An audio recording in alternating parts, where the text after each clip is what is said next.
அஸ்ஸலாம் அலைக்கும் வரஹ்மத்துல்லாஹி பரகாத்துஹு. இது உங்கள் இஸ்லாம் ஆஃப் யூனிட்டி சேனல். இந்த சேனலில் பார்த்தீங்கன்னா இன்றைக்கி ஈதுல் அல்ஹா பெருநாள் அன்று நம்ம செய்ய வேண்டிய 10 அமுல்களை நபிகள் நாயகம் ஸல்லல்லாஹு அலைஹி வஸல்லம் அவர்கள் நமக்கு சொல்லியும் கொடுத்துருக்காங்க. அவங்க வாழ்க்கையில் கடையும் பிடிச்சிருக்காங்க. அது என்னென்ன அமுல்கள்ங்கிறது இன்ஷால்லா நம்ம இந்த வீடியோவில் தெரிஞ்சுக்கலாம்.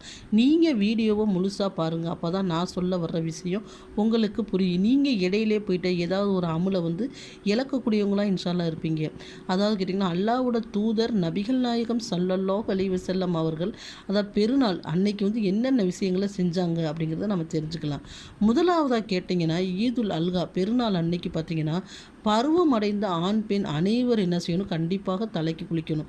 எனக்கு ஏதாவது காய்ச்சல் இருக்குது, இதில் நோய் இருக்குது, என்னால் குளிக்க முடியாத பட்சத்தில் நான் லைட்டாக தண்ணியை வச்சு தலைக்கு தயமம் பண்ணிவிட்டு நம்ம குளிச்சுக்கிறணும். இது நம்ம செய்ய வேண்டிய முதலாவது அமுல். இரண்டாவது கேட்டிங்கன்னா நம்மகிட்ட உள்ள புத்தாடைகளை அணிவது. புத்தாடை எடுக்காத பட்சத்தில் நம்மகிட்ட இருக்கிற நல்ல ஆடைகளை நம்ம அணிஞ்சுக்கிறணும். மூணாவது என்னன்னு கேட்டிங்கன்னா நறுமணங்களை பூசுறது. அதாவது செண்டு, அதே மாதிரி கேட்டிங்கன்னா சுருமா, இந்த மாதிரி நம்ம நறுமணங்களை பூசிக்கொள்வது. பெண்கள் பார்த்திங்கன்னா அவங்க வீட்டில் இருக்கிறப்ப இந்த மாதிரி நறுமணங்களை பூசிக்கொள்ளலாம். வெளியிடத்துக்கு போகும்போது நறுமணங்களை பூசக்கூடாது. இப்போ திடலுக்கு பெண்கள் பள்ளிவாசலுக்கு போகிறாங்கன்னா அப்போ பூசக்கூடாது. வீட்டில் இருக்கிறப்ப நம்ம என்ன செய்யலாம், நறுமணங்களை பூசிக்கொள்ளலாம். அடுத்து கேட்டிங்கன்னா ஃபித்ரு சதக்கு. இதை நம்ம தொழுகை, அதாவது ஈதுல் அல்ஹா பெருநாள் தொழுகைக்கு முன்னுக்கே நம்ம நிறைவேற்றணும். இப்போ பெரும்பாலான பள்ளிவாசலில் பார்த்திங்கன்னா ஒரு வாரத்தில் இருந்தே இந்த ஃபித்ரு சதக்கு வாங்குறாங்க. வாங்கி இல்லாத ஏழைங்களுக்கு தான தர்மங்கள் பொருட்களை வாங்கி தராங்க.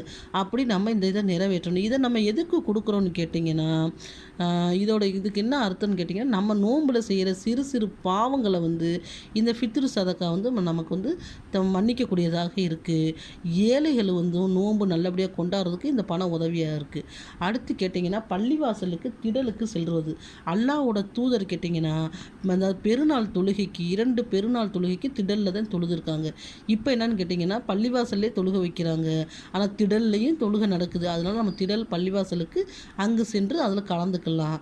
அடுத்து அங்கே போய் அதாவது அஜர்த்து சொல்லக்கூடிய இமாம் சொல்லக்கூடிய பயானை பார்த்திங்கன்னா கவனமாக நம்ம கேட்குறது. மூன்றாவது பார்த்திங்கன்னா அதிகமாக அல்லாஹ்விடத்தில் தக்பீர். அன்னைக்கு அதிகமான தக்பீர்களை ஓதுவது. அல்லாஹ்வோட தூதர் சொன்னாங்க, அல்லாஹ் சுபஹான தஆலா மலக்குமாரிடம் என்ன அடியானை பாருங்கள், 29 நாள் நோன்பு வைத்து விட்டு 30 நாள் அன்று தக்பீரோடு என்னோட நோக்கி வர்றேன். அவன் எதை கேட்டாலும் நான் தரக்கூடியவனாக இருக்கேன்னு அல்லாஹ் சுபஹான தஆலா கூறுறான். அப்போ அன்னைக்கு நம்ம என்ன செய்யணும், நம்ம இம்மை மறுமை தேவைகளை அல்லாஹ்விடத்தில் கேட்கணும். ஏன்னு கேட்டிங்கன்னா 2 பெருநாள் அன்றும் கேட்கப்படும் துவா திரையின்றி ஏற்றுக்கொள்ளப்படுகிறது. அன்றைக்கி நம்ம என்ன செய்யலாம், துவாக்களை உடனே நம்ம கேட்கக்கூடியவங்களாக இன்ஷால்லா இருக்கலாம். அன்றைக்கி இம்மை மறுமை தேவைகளை கேட்டு நம்ம என்ன செய்யணும், அல்லாஹ்விடத்தில் அதிகமான துவாக்களை செய்யக்கூடியவங்களாக இருக்கணும். பாவ மன்னிப்பு இஸ்திஃபார் நம்ம அதிகமாக அல்லாட்ட நம்ம கேட்கணும். அதே மாதிரி தானம் தர்மம் சதக்கா அன்றைக்கி நம்ம கொடுக்கக்கூடியவங்களாக இன்ஷால்லா இருக்கணும்.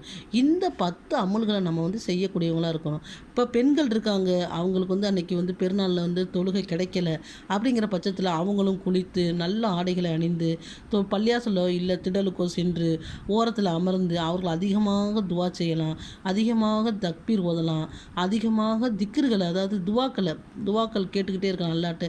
இந்த மாதிரி விஷயங்களை பயான் கேட்கல, எல்லா விஷயங்களையும் தொழுகை தவிர ஏனைய விஷயங்களை அந்த பெண்கள் செஞ்சு நன்மை பெறக்கூடியவங்களான்னு சொல்ல இருக்கலாம்.